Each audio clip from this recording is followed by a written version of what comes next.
ലോക്സഭാ തിരഞ്ഞെടുപ്പിൽ വോട്ട് വിഹിതം ഉയർത്താനായതിന്റെ ആവേശത്തിൽ കേരളത്തിൽ തന്ത്രം മാറ്റാൻ ഒരുങ്ങുകയാണ് ബി.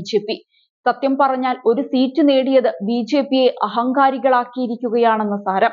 CPM കേന്ദ്രങ്ങളിലെയും രക്തസാക്ഷി ഗ്രാമങ്ങളിലെയും വോട്ടിംഗ് ഘടന പഠിച്ചു മുന്നേറാനാണ് ബി.ജെ.പിയുടെ ലക്ഷ്യം. ലോക്സഭാ തിരഞ്ഞെടുപ്പിൽ പല പാർട്ടി കേന്ദ്രങ്ങളിലും വോട്ടുകൾ കുത്തനെ ഉയർത്താൻ ബി.ജെ.പിക്ക് സാധിച്ചിരുന്നു. ഈ സാഹചര്യത്തിലാണ് ഈ പുതിയ നീക്കം. കണ്ണൂർ, കാസർഗോഡ്, കോഴിക്കോട്, ആലപ്പുഴ ജില്ലകളിലെ പാർട്ടി കേന്ദ്രങ്ങളിൽ നിന്നും ഇത്തവണ ബി.ജെ.പിയിലേക്ക് വോട്ടൊഴുകുന്ന സാഹചര്യമാണ് ഉണ്ടായത്.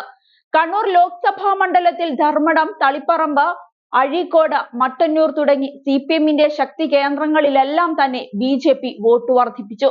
മുഖ്യമന്ത്രിയുടെ മണ്ഡലമായ ധർമ്മടത്താണ് ഏറ്റവും കൂടുതൽ വോട്ട് നേടിയത്.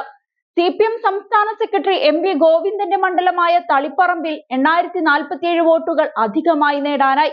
മറ്റൊരു പാർട്ടി കേന്ദ്രമായ മട്ടന്നൂരിൽ 7547, അഴീക്കോട് മണ്ഡലത്തിൽ 8104 എന്നിങ്ങനെയാണ് വോട്ട് വർദ്ധിപ്പിച്ചത്.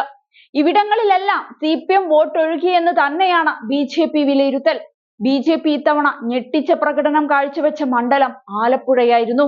2019 17.24% നിന്ന് വോട്ട് വിഹിതം 28.3 ഉയർത്താൻ ബി.ജെ.പിക്ക് കഴിഞ്ഞിട്ടുണ്ട്. പുന്നപ്ര, വടക്കടക്കമുള്ള 12 പഞ്ചായത്തുകളിൽ LDFനേക്കാൾ മുന്നിലെത്താൻ ബി.ജെ.പിക്ക് കഴിഞ്ഞു. ഈ പഞ്ചായത്തുകൾ തന്നെയാണ് ബി.ജെ.പി സാമ്പിൾ പഠനത്തിന് എടുത്തിരിക്കുന്നത്. മുതിർന്ന നേതാവ് PK കൃഷ്ണദാസിനാണ് ചുമതല. ആദ്യഘട്ടത്തിൽ CPM കേന്ദ്രങ്ങളിലും രക്തസാക്ഷി ഗ്രാമങ്ങൾ, ബൂത്ത്, പഞ്ചായത്ത്, നിയമസഭാ മണ്ഡലം എന്നീ ക്രമത്തിൽ ലഭിച്ച വോട്ടുകളുടെ താരതമ്യ പഠനമാണ് നടത്തുക. CPMകാരുടെ ബി.ജെ.പി വിരുദ്ധ മനസ്സിന് ഇളക്കം തട്ടിയിട്ടുണ്ടെന്നാണ് പാർട്ടി കേന്ദ്രങ്ങളിലെ വോട്ട് വർധനവിൽ ബി.ജെ.പിയുടെ വിലയിരുത്തൽ. ആഞ്ഞു പരിശ്രമിച്ചാൽ പാർട്ടിക്ക് ഈ വോട്ടുകൾ കുത്തനെ ഉയർത്താനാകുമെന്നാണ് പറയുന്നത്. ബി.ജെ.പിക്ക് അംഗത്വം പോലുമില്ലാത്ത ബൂത്തുകളിൽ പോലും വോട്ട് നേടിയത് കേരളത്തിലെ അനുകൂല സാഹചര്യമായാണ് ബി.ജെ.പി കരുതുന്നത്. ബി.ജെ.പിക്ക് വോട്ട് ചെയ്തവരെ കണ്ടെത്തി പാർട്ടി അംഗത്വം നൽകാനുള്ള ശ്രമങ്ങളും നേതൃത്വം നടത്തും. പഠനം സംബന്ധിച്ച റിപ്പോർട്ട് വൈകാതെ തന്നെ സംസ്ഥാന കമ്മിറ്റിക്കും ദേശീയ നേതൃത്വത്തിനും കൈമാറും. അതേസമയം പാലക്കാട് ബി.ജെ.പി തകൃതിയായി കരുക്കൾ നീക്കി തുടങ്ങിയിരിക്കുകയാണ്. ഉപതിരഞ്ഞെടുപ്പ് പ്രവർത്തനങ്ങൾക്ക് തുടക്കം കുറിച്ചുകൊണ്ട് ബി.ജെ.പി ആദ്യപടിയായി 2 കേന്ദ്രമന്ത്രിമാർക്കുള്ള സംസ്ഥാനത്തെ ആദ്യ സ്വീകരണം പാലക്കാട് ഒരുക്കിയിരുന്നു. വരും ദിവസങ്ങളിൽ മണ്ഡലം കേന്ദ്രീകരിച്ചുള്ള പ്രവർത്തനങ്ങൾ സജീവമാക്കാൻ ഒരുങ്ങുകയാണ് ബി.ജെ.പി. പരിപാടിയിൽ ഉടനീളം ഉപതിരഞ്ഞെടുപ്പിനെ കുറിച്ചായിരുന്നു നേതാക്കൾ സംസാരിച്ചത്.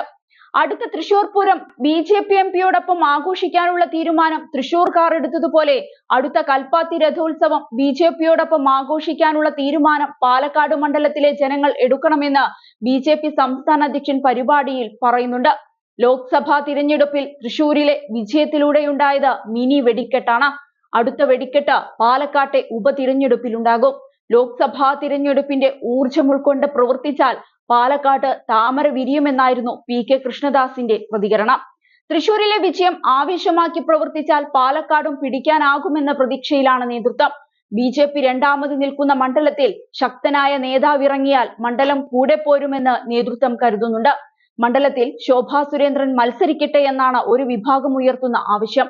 RSSനും ഇതേ നിലപാടാണ്. ഏതായാലും അവസാനമെല്ലാം വെള്ളത്തിൽ വരച്ച വര പോലെയാവുമോ എന്ന് കാത്തിരുന്നു കാണാം.